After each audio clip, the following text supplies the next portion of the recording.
Hey, what's going on, Guardians? My name is the Black Link, and today Bungie went live on their Twitch with their Forsaken Combat reveal stream, where they took to the couch to explain a lot of the upcoming changes to the weapon sandbox, to PvP damage, to all kinds of other things. We learned a bunch of stuff. We learned about new weapons, we learned about new abilities, we learned about returning abilities from Destiny 1, and some overall statistics changes within PvP. That live stream was absolutely chock full of information, and we're going to do our best to condense the most important bits of news that came out of today's live stream in this video right here. We're going to be showing off some gameplay from the live stream that demonstrated some of the new abilities, some of the new weapons, and the way the new mod system's going to work. Alright, let's go ahead and get on into it. If you haven't seen the live stream itself and you'd like to watch the full thing, we'll have a link to it down in the description box below. Definitely go check it out. PvP is looking pretty good. Alright, so of course, this Forsaken Combat live stream had really two goals. One was to demonstrate and explain the incoming weapon system changes, you know, with your primary, your secondary, and your power weapon, and two was to explain how exactly this is going to impact the Crucible environment. And so, of course, they started things out by explaining a little bit of the mindset behind the weapon system change and how things are going to work. Essentially, when the August 28th update goes live, a little bit before Forsaken comes out, your weapon slots are of course going to be seeing a change, but some of the weapons that you use are going to be seeing some changes too. First things first, if you've got an energy weapon or a power weapon right now that can change element, well, whatever element you've got it on right now is the element it's going to be stuck with when Forsaken comes out, because they're going to remove the ability to swap the elements of certain weapons with mods. Additionally, some of the weapons you're using right now are going to be swapping slots. A great example of this is Hawthorne's Field Forged Shotgun. That's going to become a primary weapon when this August 28th update goes into effect. And they talked a bit about how the ammo economy is going to work with that. Basically, when you've got your normal primary stuff like auto rifles and scout rifles and stuff like that, it'll show you the ammo type that you'll need to pick up in order to get ammunition for that weapon. And for some guns and archetypes, that'll be moving to primary weapon slots like shotguns and sniper rifles, some of which you can have as your kinetic as well as your energy weapon. You'll still need to utilize green ammo for weapons like that, even if they're in your kinetic primary slot. But as a part of this livestream, we got to see a bunch of brand new weapons as well as some current D2 classics that have seen some changes going into Forsaken. Now, there are way too many new guns in here for us to focus on absolutely everything, but safe to say we got a great look at the Ace of Spades, a new shotgun called the Parcel of Stardust, complete with Rampage and Threat Detector by the way, and even some of the new exotics like the Wish Ender, the Trinity GHOUL, and more. But more importantly than all these base weapons, of course, was the fact that random rolls are in full effect. Meaning at long last, your 10th Better Devils might actually mean something over the first 9. And we actually get a great look at that in this video. We get to see several different variants of the Better Devils, all with their own unique perk combinations. In particular, the most impressive variant of these Better Devils came with a mixture of the Explosive Payload perk and the return of a D1 classic, Rangefinder. Aiming this weapon increases its effective range and zoom magnification, increased projectile velocity while aiming rocket launchers and grenade launchers. That's right, that staple of hand cannons back in D1 is coming back. We also got to see some other great combinations on different Better Devils, and a version of the Crooked Fang linear fusion rifle that came with box breathing. That's a fantastic perk. It's of course from the Ikelos sniper rifle right now, and it's very similar to the Darcy special ability of aiming down sights, locking onto a target, and then getting bonus damage.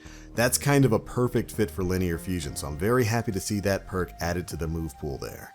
And of course, the entire notion of random rolls returning to Destiny is something that's very exciting for me. That's a huge part of the grind for loot, and so long as a lot of the perks that are being added to the perk pool with Forsaken are good, we could have some really great combinations on our hands. But it's of course not the only big change that's coming to these weapons. The mod system has been completely revamped, and they give us a great look at some of the incoming mods that we'll be getting our hands on when Forsaken goes live. First things first, all legendary weapons will have a mod socket now. The only thing you won't be able to mod, of course, is exotics. And we actually get a great look at all of the mods that they've got available. First up is Freehand Grip, which increases accuracy and ready speed while firing from the hip. Then we've got Backup Mag, which increases your weapon's overall magazine size. We actually get to see them activate this on a scout rifle. It took the magazine size from 16 up to 19. Icarus, which improves accuracy while airborne. Targeting Adjuster, where this weapon gains better target acquisition, basically like the Hidden Hand perk of old. Radar Tuner, where the radar immediately returns when you stop aiming down sights. Now, this was a very interesting one. We actually got a quick display of it towards the end of the live stream where they took out a couple of shotguns, modified one of them with this. And yeah, you get your radar back almost instantly after you stop aiming down sights. Should be very helpful in PvP. After that, we've got Minor Spec, which deals extra damage against rank and file enemies. Major Spec, which deals extra damage against powerful elite enemies. Boss Spec, which increases damage against bosses and vehicles. And finally, Counterbalance Stock, which reduces recoil deviation for weapons. That's right, Counterbalance is making a return, not as an armor perk, but actually as a weapon mod.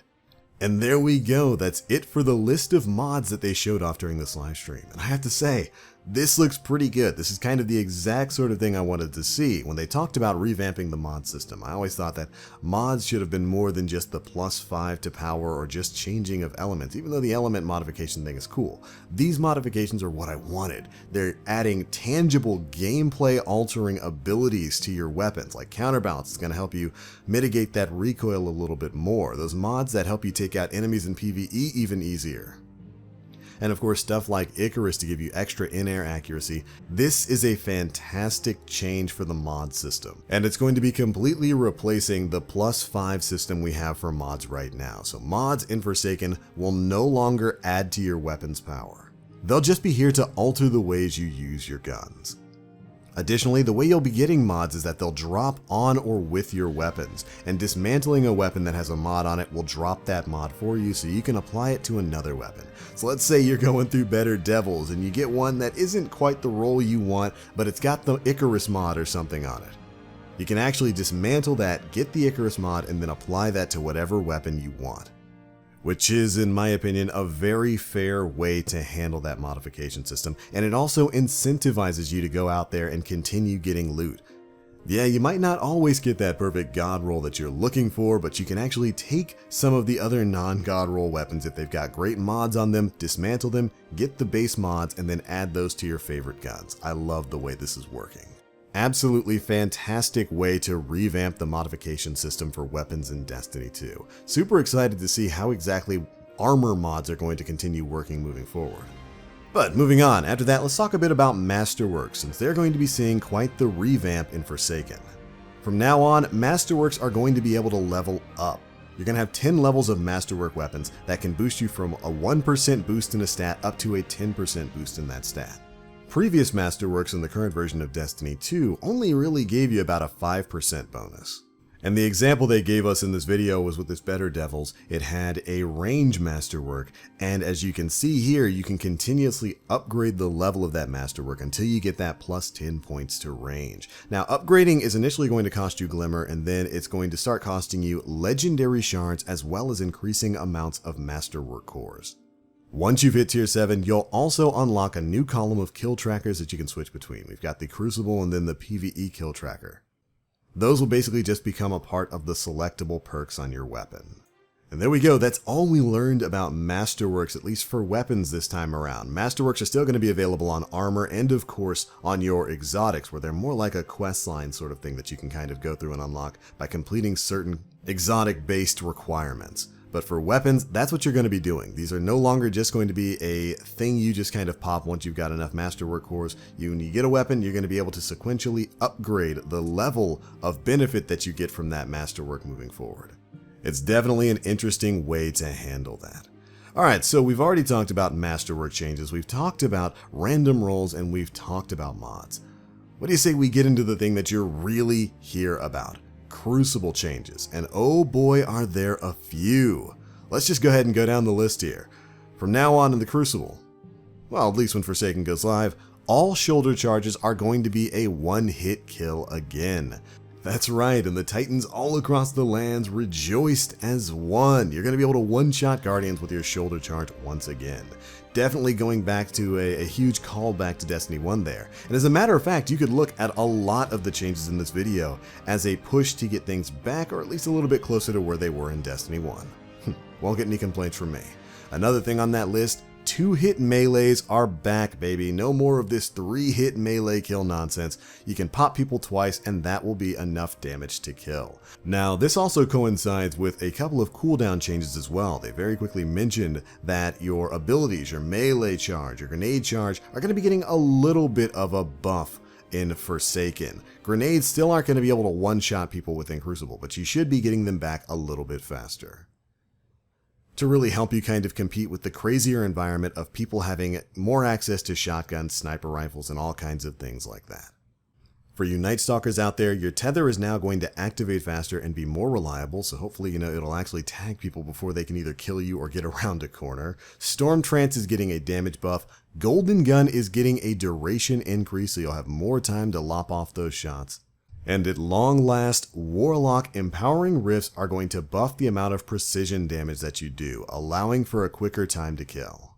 Now, if you're a Titan, don't feel too left out because you guys are looking pretty darn good too. We got to see some great gameplay of the new Titan Sunbreaker subtree with the awesome melee that you can kind of throw and then go pick up to instantly get your melee charge back. But there's also some more news coming to you.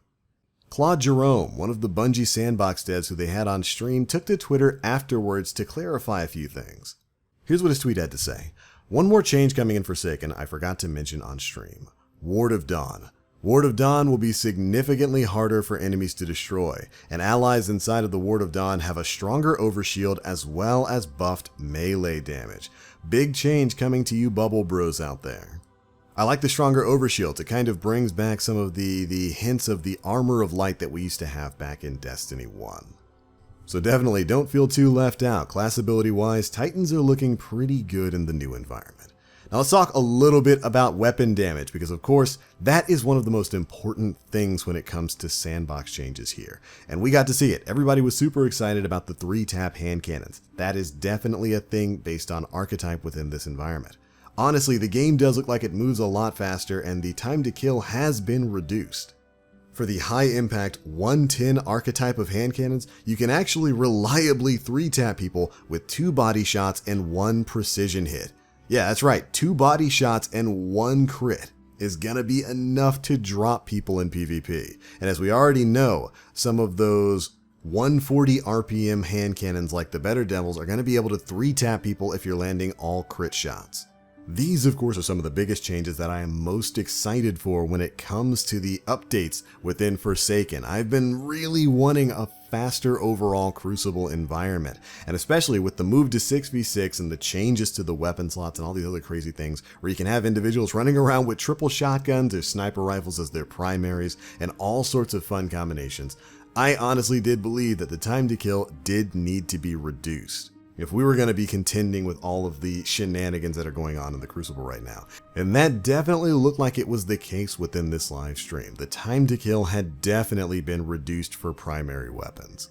Either way, the gameplay we got to see today was fast, it was frenetic, and it definitely looked like it was at least starting to take some steps away from the team shot meta we've come to know over the past year.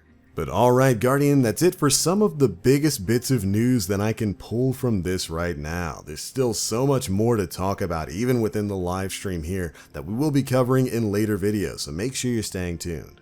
But if you want my overall thoughts, I thought today's live stream was pretty cool. I would have loved to learn a bit more about some of the class abilities and some of the changes coming to armor within Forsaken. But if you were to ask how I feel about some of these Crucible changes coming to the game, I think they look great. We are definitely taking some tangible steps back towards the PvP environments we had in Destiny 1, which is probably going to rub some people the wrong way, but for me personally, I love it. I think it's starting to look really good, and certainly like it's going to be an absolute ton of fun to play. But those are my thoughts. Be sure to leave me yours down in the comment section below, and if you haven't already, do yourself a favor and go watch this Bungie live stream. Go make up your own mind. Decide for yourself how you feel about the things you've seen today. That's going to be it for this one, Guardians. Thank you all so much for watching. If you enjoyed, feel free to drop a like, make sure you subscribe, and hit that notification bell to stay up to date with all the latest stuff we're putting out. But alright, that is it for this one. As always, I am the Black Link. You Guardians, stay frosty.